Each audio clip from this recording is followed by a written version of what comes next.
Isa pa kape, green, sabi ni Caitlyn. Pag lahat inalaw na magreklamo, ma-o-overwhelm ang SC. Correct, dapat kasi yung may kinalaman ka man lang, 'di ba? Hindi yung mausi lang, nagreklamo na, 'yan. Boss Buds, palagay na nating totoo yung 5 million na alok. Bakit isa lang ang inalok? Siya ba ang leader ng 18 sundalo? Tsaka mas kapani-paniwala po yung litanya nung isa, 'no? Kung may 5 million po ako, bakit po mamamatayan ako ng kapatid? 'Di ba? Hindi ko man lang naipagamot. Sino-sino daw ba ang mga ipapatawag ni Marcoleta sa BRC bukas, Kabadong? Hindi namin naitanong, eh. Alam niyo, sa totoo lang, hindi ka makakaporma kay Senator Marcoleta, eh. Pagkausap mo siya, ang daming impormasyon. Isa lang talaga yung ano ko, eh. Isa lang talaga yung na-reserve ko na eto kinakailangan dalawa yung gusto ko itanong, eh. Naihabol ko pa isa. Ang naitanong ko sa kanya, "Senator, kayo po ba yung nililigawan ni VP Sara?" Nasagot naman kami ng, malapit-lapit sa katotohanan. Hindi naman siya sumagot, parang iba yung ano niya, iba yung atake niya na sagot, eh. Pero more or less, parang inamin niya na hindi naman.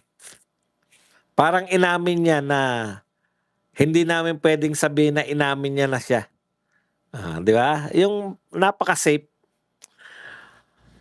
KL, ganun ba ang Muslim? Ayan, nabasa ko na 'yan, Majority ang DDS kaya okay lang Senate DDS si Alan. Sino-sino daw ba ang ipapatawag ni Marcoleta sa BRC bukas, Kabadong? Actually, hindi namin naitanong. Wala naman siyang binanggit, 'di ba? Pero malamang yung 14.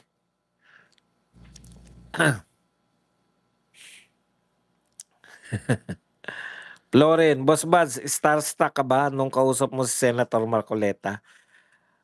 Sa totoo po, starstruck ako nung una naming pagkikita. Kasi ito expected ko na, eh. Alam ko na na na fans ko siya, eh. Alam ko na na idol niya ako. Yung una kami nagkita, yung ang ganda kasi nun, eh. Ang gimmick ko dun, lolokohin ko lang. Eto na, magkikita na kami ni Marcoleta, 'di ba, ganun lang. Kasi nasa labas, eh. Nag-file sila ng COMELEC. Ang balak ko dadaanan niya lang ako tapos, ay hindi ako pinansin, mga gano'n. Habang naglilitanya akong ganyan, dadaan siya, "Badong Aratilis!" Ho! Yun na nagulat ako. Yun talaga, dun ako nataranta ako nun, eh. Dito more or less alam ko na. Hindi ko lang alam na ganun pala. Grabe yung sharing ng ano niya, mga ideya niya, tapos yung ang dami niyang kinuwento na mga inside story ng Senado tsaka ng House of Representatives. Bakit, Boss Buds, si Sherwin ang, nasusunod sa mga desisyon sa Senado? Wala na mako-convict na si Sara. Bakit naman? Hindi naman po, eto po, ang kinakailangan po para ma-convict niyo si VP Sara, 16. Hirap nga sila 13, 'di ba? Oo. Boss Buds, ano tingin mo IQ level ni Senator Marcoleta? Matalino po siya, matalino siya. Kasi ano po patunay na matalino siya, kasi na-appreciate niya ako, ako lang pinanonood niyang vlogger, eh.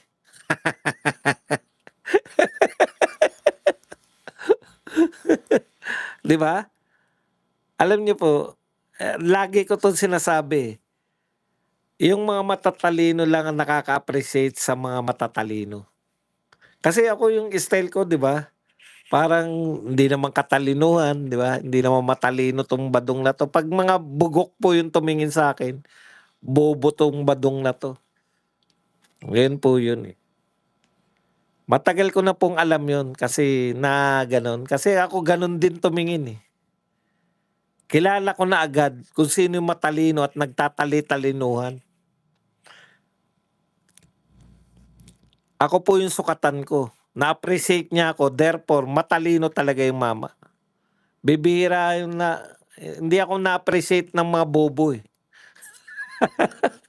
Kaya kung kayo na-appreciate niyo ako, alam niyo na matalino din kayo. Putik hindi pa rin makukulong si Rektong Judas Mandarambong. Kaya nga nariyan si Boying, 'di ba? Yan ang magsisiguro na ligtas. Boss Buds, parang yung show niya nasa ganang mamamayan habang nagsasalita si Senator Marcoleta, biglang magtatanong sa mga co-host niya, magugulat sila. Ganun, ganun na ganun. Walang pagkakaiba. Yung kausap niya kami, di magsasalita siya. Di ba sinasabi, ikaw Jem, Jem ba yun? Yung lagi niya kausap? Ano sa tingin mo? Kinuquiz ka niya, eh. Kaya si, si Kapil, na mulagat eh. Mayat maya sila. Ako ligtas ako eh. Ganito dialogue ni Jen.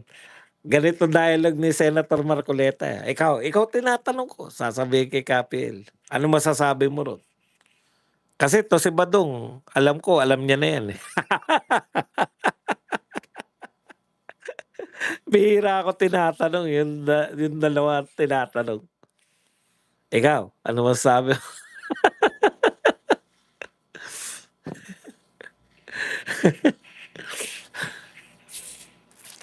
Binisto ni PL Luelista yung pinuntahan yung kapihan sa live niya, Body Buds.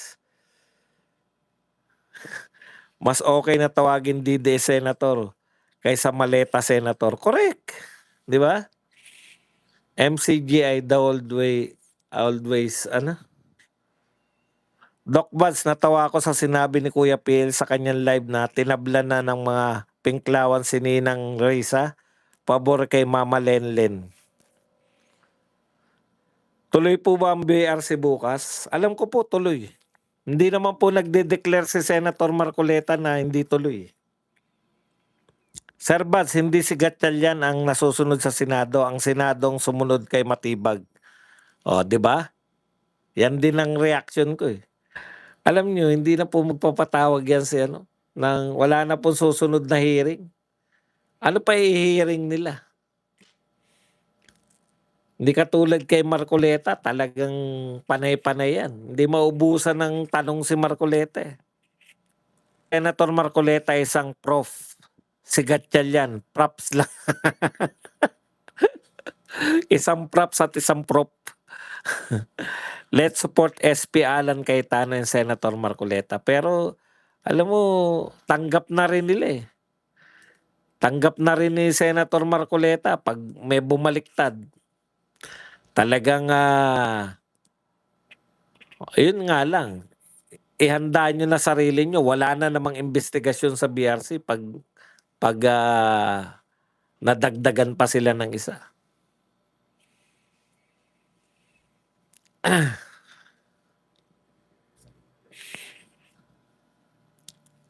Team Makimaleta.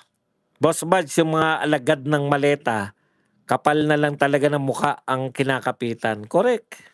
Tsaka yan, yung sama-sama sila, yung kawawa yung mga yan. Ngayon pala naawa na ako sa kanila eh. Pagdating ng panahon. Boss, napahanga ako ni Auntie Claire dahil sa pagiging henyo niya. Ang sabi, yung 7.8 magnitude na lindol nangyari sa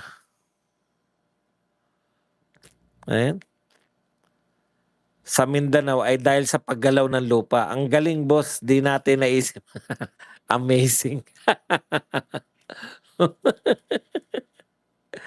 Sobra ng panggugulo ng tropang Itbulaga. Pati ako apektado dito sa New York. High blood na ako.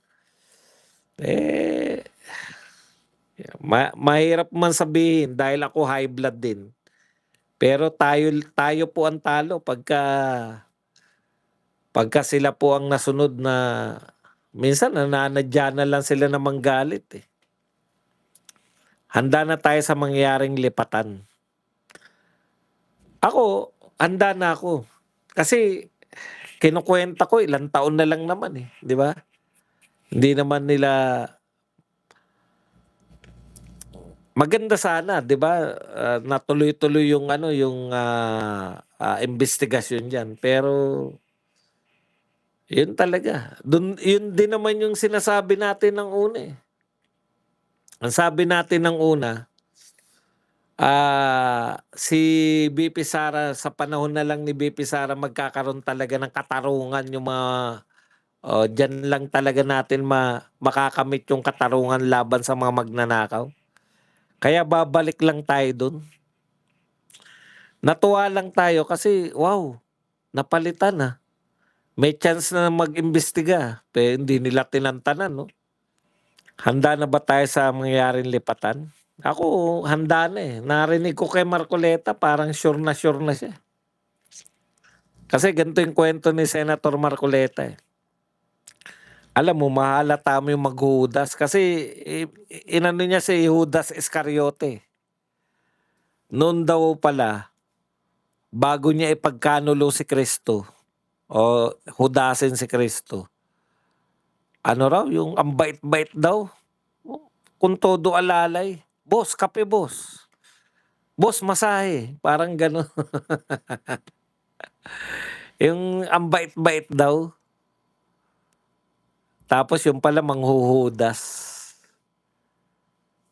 Phil Nigerian, hindi pala Phil-Am. Mga tulpo, lakas mang maliit, tinawag yung mga ex-marine na kargador. Ano kaya ang tatawag niya sa aming mga OFW? Warehouse worker, kung susuruin mo, kargador din kami. Correct. Kaya nga ginawa niyang pan-degrade yung trabaho ng maraming tao, eh. Pati nga si Calyodi bakit naman? Mas marangal naman ang kargador kaysa mga magnanakaw na senador. Oo, kita niyo, nayari tuloy kayo ni mga tulfo, lakas mang maliit. Yan. Nasalang pala sa saganang mamamayan yung BMR at PL. Oo, gano'n na gano'n. Naalala niyo 'pag magtatanong, lagi nagtatanong si ano, gano'n pala style talaga niya sa personal. Hindi lang yung pang saganang mamamayan. Pati sa personal na usapan gano'n siya. Naruto, pinapakalat nila na may threat sa Senate coming from minority bloc since naupo na si Ngagba at tinanggal yung anti-corruption hinawakan ng DA, doon nag-umpisa ang corruption. Nagsimula po yung corruption sa utak. Ito ang realization ko, eh. Namamana pala yung mga kasamaan ng ugali. 'Di ba? Wala na tayong magagawa diyan.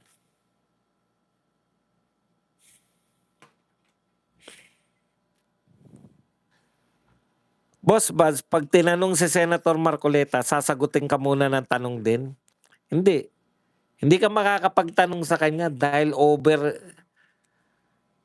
ah, paano ko ba i-describe si Marcoleta? Siyempre, hindi namin alam yung mangyari. Pag-upo pa lang namin, kwento agad. Alam niyo yung ano ko, yung sinampa sa akin, plunder, ganun kaagad. Plunder yung sinampa sa akin, mali sila doon, mali, ganun kaagad. Tuloy-tuloy. Ang impormasyon na nasagap mo, napakarami. Hindi po yung tanong kami, sasagot siya, hindi. Siya salita. Gusto ko lang talagang magtanong. Ako lang nakapagtanong, eh. Dahil nabugbog kami sa impormasyon, eh. Tsaka matindi siya, masarap siya magkwento kasi pati yung sinabi niya rin, eh. Pati yung kunwari 'pag magkukuwento siya, hindi lang yung mga sinabi ng mga tao, ng mga senador o ng mga congressman, pati yung itsura. Ganito yung itsura ng opisina ni Martin, eh. Merong ganyan, pinaakyat ako sa taas. Kaya parang naroon ka rin, eh. 'Pag nagkuwento siya naroon ka rin, eh. Katulad niyan may napuntahan kami na napakalaki ng isang ektarya yata yung lupain na yun, sa Forbes Park. Ang sarap niya magkuwento, eh. Pati yung naku, napakasarap ng pagkain na inihain sa'min ni Loren. Pangmayaman talaga. Gano'n ba? Gano'n po siya magkuwento. Walang time na yung akala niyo yung may pagitan, wala. Yung matagal. Kaya ang hirap mo nga 'di ba tayo, pala-CR tayo. Putya paano kaya ako magpapaalam, eh, dumadaldal pa 'to si senator. Paano ako magpapaalam na CR na ako, eh. Did you hold back your, fart when you were talking to Senator Marcoleta? Kumusta BRC ni Senator Marcoleta, Boss Bad? Sana matuloy. Oo nga, sana nga. To be honest, simula nang nanood ako sa'yo, lumawak ang kaalaman ko sa politika. Kaya nakikipagbardagulan na ako sa mga loyalista nga. Maraming thank you. Thank you po sa mga nakaka-appreciate ng ginagawa natin. Naruto fan. Yun nga ang description ko, eh, para kayong pumasok ng kolehiyo. Ganito lang naman sa college, oh. Makikinig kayo sa propesor, marami kayong matututunan. Marami akong natutunan dun, eh, sa ilang oras namin pag-uusap ni Senator Marcoleta. Kaya hindi mawawala kasi nakikinig ka tapos wala ba magte-take ng notes sa inyo? Wala naman kaming mga ballpen, eh.